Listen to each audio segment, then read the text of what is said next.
Hello everyone! Welcome back po ulit dito sa ating kusina. Dahil Friday ngayon, magluluto tayo ng munggo. Please keep on watching. Magluluto tayo ng munggo. Ayan, pinalambot ko na po yung munggo. Painit na ako ng kawali. Ayan, konting mantika. Ayan, ilagay ko na yung bawang.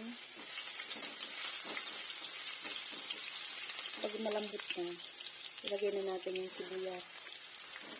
Ano natin hintayin mag-brown. Sa malambot, ilagay na natin yung sibuyas. Tapos maglagay din tayo ng kamatis. Bali, 2 pirasong kamatis. Ayan, pag malambot na yung kamatis, lalagyan ko siya guys ng manok. Manok po ang ilalagay ko. Yung iba chicharon. May iba naman tayo. Manok naman. Ayan.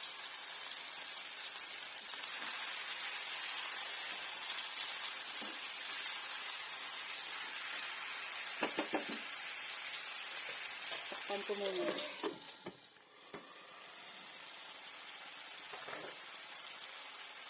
Balikan natin.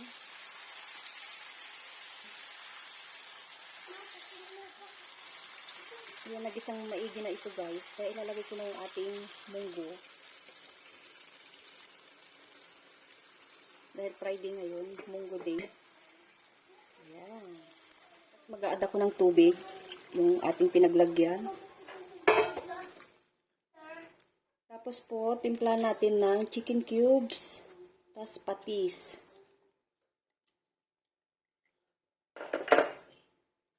Haluin natin. Ayan, pakuluan natin ulit ng mga 5 minuto.